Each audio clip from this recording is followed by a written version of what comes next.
जब से अनाउंस हुआ है कि इंडिया जापान को पीछे छोड़ते हुए बन गई है वर्ल्ड की 4th लार्जेस्ट जीडीपी, हर तरफ सेलिब्रेशन का माहौल है। लोग खुश हैं, इस चीज को सेलिब्रेट कर रहे हैं। And come on guys, celebration तो बनता है, क्योंकि जरूरी नहीं है कि हमारी कंट्री की हर चीज अच्छी होगी तभी हम उस चीज को सेलिब्रेट करेंगे। छोटे छोटे विंस को भी सेलिब्रेट किया जा सकता है। एंड डेफिनेटली जीडीपी बढ़ना एक रिफ्लेक्शन है कि इंडिया की इकोनॉमिक स्ट्रेंथ बढ़ रही है। कंट्रीज अब इंडिया को और ज़्यादा सीरियसली लेंगी, कंट्रीज का ध्यान और इंडिया की तरफ जाएगा। इंटरनेशनल लेवल पे नेगोशिएशन पावर बढ़ेगी।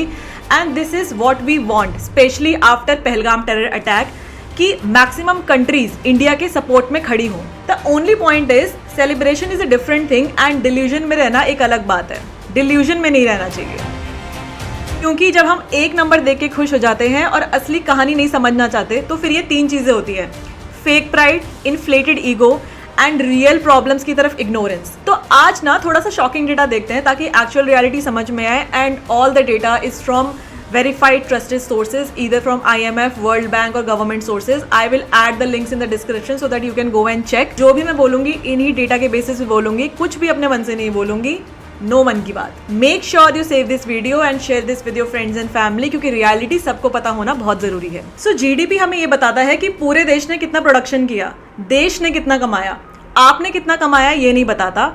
इसलिए जीडीपी पर कैपिटा यहाँ पर इंपॉर्टेंट रोल प्ले करता है। इंडिया का जीडीपी पर कैपिटा अराउंड $2800 है और वर्ल्ड रैंक के हिसाब से देखें तो इंडिया की रैंक जीडीपी पर कैपिटा के लिए 139th है एंड जापान की है 34th। यानी इंडिया ने जीडीपी के मामले में तो जापान को पीछे छोड़ दिया है, लेकिन अगर जीडीपी पर कैपिटा के हिसाब से कंपैरिजन करें तो आज एक जापानीज सिटीजन इंडियन सिटीजन से करीब 10 गुना ज्यादा कमा रहा है। सो जीडीपी पर कैपिटा और एनएनआई पर कैपिटा दोनों बेटर इंडिकेटर्स हैं जीडीपी से, क्योंकि ये बताते हैं कि किसी भी कंट्री की एक्चुअल में क्या कंडीशन है। और एनएनआई थोड़ा सा ज्यादा बेटर इस वजह से है क्योंकि ये बताता है कि एक्चुअल में लोगों के पास कितना पैसा है। आप स्क्रीन पे ही देख सकते हो कि इंडिया का नेट नेशनल इनकम 2023 से 2024 तक था कुछ 263 लाख करोड़, यानी साल के हिसाब से कुछ 1,80,000 और महीने के हिसाब से करीब 15,000। सुनने में तो ये फिगर सही लग रहा होगा, लेकिन आप मुझे बताओ कि क्या रियलिटी में लोग 15,000 रुपए महीना भी कमा पा रहे हैं? और क्या इस एवरेज में daily veg workers, homeless population, झुग्गी झोपड़ियों में रहने वाले लोग या बेरोजगार लोग, ये सब लोग शामिल हैं? अगर है तो फिर तो ये नंबर और भी ज्यादा मिसलीडिंग है। अगर जीडीपी के हिसाब से देखूं तो इंडिया ग्रो कर रहा है, लेकिन ये ग्रोथ हो किसके लिए रही है? Good question. टॉप 1% लोग देश की 40% इनकम पकड़ के बैठे हुए हैं और इकोनॉमिक ग्रोथ का फायदा अमीर लोगों को ज्यादा मिला है, टॉप 10% लोगों को। और बिलियनियर्स तो बढ़ते ही जा रहे हैं। 2020 में कुछ ये 102 थे, 2022 में ये कुछ 166 हो गए और आज इंडिया में 280 प्लस बिलियनियर्स हैं। फिर भी हम पर कैपिटा इनकम से ग्रोथ नापने में लगे हुए हैं। We are the 3rd highest in the world in number of billionaires, right after US and China. एक आम आदमी के लिए इसका क्या मतलब है? वर्ल्ड इनइक्वालिटी लैब की स्टडी ने बताया है कि इंडिया में ये जो बिलियनियर्स का गोल्डन एरा चल रहा है ना, इसकी वजह से इनकम इनइक्वालिटी बहुत ज्यादा बढ़ गई है। गरीब गरीबी होते जा रहे हैं, अमीर अमीर ही होते जा रहे हैं। एंड सबसे शॉकिंग फैक्टर ये है कि जो भी मेजॉरिटी के पास इतना कम पैसा है और कुछ सेक्शंस के पास इतना ज़्यादा पैसा है, इसकी वजह से इनकम डिस्ट्रीब्यूशन में इतनी ज़्यादा अनइक्वालिटी आ गई है कि ब्रिटिश रूल से भी ये बहुत ज़्यादा बढ़ के चुका है। Income gap in India today is even worse than US, China और ब्राज़ील। ये तो वही बात हो गई कि अंबानी का और एक गरीब मजदूर का एवरेज निकाल के आपने ये बोल दिया कि देखो दोनों मिलके सालाना 2.25 लाख रुपए कमा रहे हैं। फाइनेंशियल एक्सपर्ट वी रघुनाथन ने डेक्कन हेराल्ड में लिखा, सिर्फ 2 सबसे अमीर लोग अंबानी और अडानी की कंबाइंड वेल्थ $200 बिलियन के अराउंड होगी। अगर जीडीपी में से सिर्फ टॉप 5% सुपर रिच लोगों की वेल्थ को हटा दो तो बाकी 95% पॉपुलेशन के लिए ये पर कैपिटा गिर के आधी से भी कम हो जाएगी। इसलिए हम फिर से वहीं आके खड़े हो जाते हैं कि इंडिया बढ़ तो रहा है, बट किसके लिए बढ़ रहा है? अगर IMF का डेटा लेके ही बात करूं तो इंडिया का पर कैपिटा G20 कंट्रीज में सबसे ज्यादा कम है। और इन्हीं G20 कंट्रीज में ऐसी कितनी सारी कंट्रीज हैं जिनका इकोनॉमी इंडिया से बहुत छोटा है, but their per capita is way higher. और इन्हीं G20 कंट्रीज में है टर्की, जिसके लिए हम बोल रहे थे कि अब हम टर्की को बायकॉट कर देंगे। तो टर्की का क्या होगा? टर्की तो इंडिया के आगे भीख मांगेगा। ऐसी वीडियो मैंने एक बनाई थी जिसका link I will add in the description, और यहाँ पे कहीं आ रहा होगा, उसको भी चेकआउट जरूर करना। Now coming back to the point, per capita income तो छोड़ो, आज भी ऐसे कितने लोग हैं इंडिया में जिनको एक टाइम का खाना भी नसीब नहीं होता।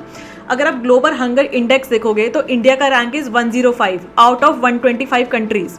हाँ, बहुत सारी गवर्नमेंट स्कीम्स हैं जो खाना प्रोवाइड करती हैं, लेकिन फिर भी रियलिटी तो यही है कि कितने लोग हैं जो आज भी भूखे पेट सोते हैं। हम ना अपने घरों में बैठे हैं, एसी के नीचे बैठे हैं, अच्छा खाना खा रहे हैं, तो हमें रियलिटी का इतना समझ में आता नहीं है। हमारे पास तो ये प्रिविलेज है इस डिबेट में पढ़ने का कि जीडीपी तो ग्रो कर रही है ना, कंट्रीज ग्रो कर रही है ना, लेकिन एक्चुअल में जो लोग स्ट्रगल कर रहे हैं ना, उनके पास इतना प्रिविलेज नहीं है इस डिबेट में पढ़ने का, क्योंकि वो लोग तो लगे हैं अपने डेली स्ट्रगल के लिए, डेली सर्वाइवल के लिए। 2047 तक हम विकसित भारत होने की बात कर रहे हैं, लेकिन रियलिटी ये है कि 2025 में एक ग्रेजुएट को जॉब ही मिल जाए, वो ही अपने आप में एक बहुत बड़ी अचीवमेंट है। कितने इकोनॉमिस्ट इसे जॉबलेस ग्रोथ बोलते हैं।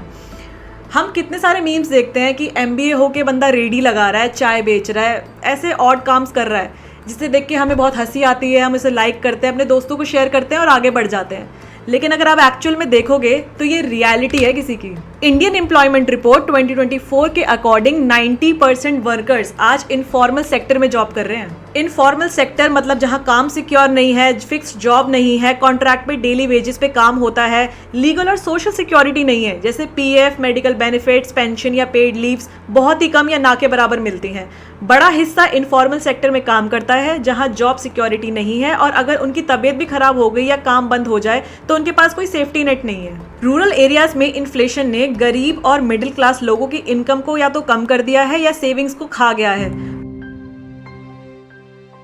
अगर बात करूं कि इंडिया की इंटरनेशनल लेवल पे इमेज कैसी है, then again there are so many areas of concern.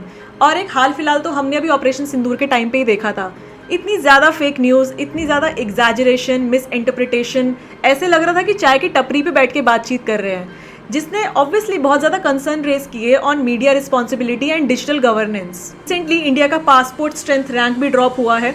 इसका मतलब ये नहीं है कि इंडियंस फ्रीली ट्रैवल नहीं कर सकते, इसका मतलब ये भी है कि काफ़ी सारी कंट्रीज़ हैं जो इंडिया को फुली ट्रस्ट के साथ नहीं देख पा रही हैं। इंडियन सिटीजन अराउंड 60 कंट्रीज में बिना वीज़ा या वीज़ा ऑन अराइवल के जा सकते हैं, as compared to Japan, Singapore, Germany and Italy.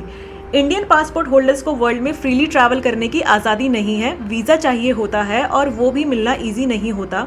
2024 में ही न्यूजीलैंड, ऑस्ट्रेलिया और यूके जैसे देशों ने इंडियन सिटीजन्स के वीज़ा रिजेक्शन रेट्स बढ़ा दिए, जिसका सीधा असर इंडिया की ग्लोबल मोबिलिटी पे पड़ा है। इंडिया की डिप्लोमेसी स्ट्रांग हो रही है डेफिनेटली G20 एंड ब्रिक्स में पार्टिसिपेशन की वजह से, लेकिन अगर इसको इंडिविजुअल लेवल पे देखा जाए तो अभी भी ये थोड़ा सा वीक ही है। एक देश तब स्ट्रांग माना जाता है जब उसके सिटीजन्स को वर्ल्ड में फ्रीली ओपन एक्सेस मिल सके, जो हमारे केस में अभी थोड़ा सा वीक है। So celebrating India's GDP growth is completely fine, but using it to silence criticism of serious issues जो हमने ऑलरेडी डिस्कस किए, वो मिसलीडिंग है। ट्रू पैट्रियोटिज्म का मतलब है इन चीज़ों को एक्नॉलेज करना, इन चीज़ों के बारे में बात करना कंस्ट्रक्टिव वे में और इसको फिक्स करना, ना कि इन सारे इश्यूज को टोटली डिसमिस कर देना। I hope you like the video. Don't forget to like, share and subscribe. I'll see you in the next video.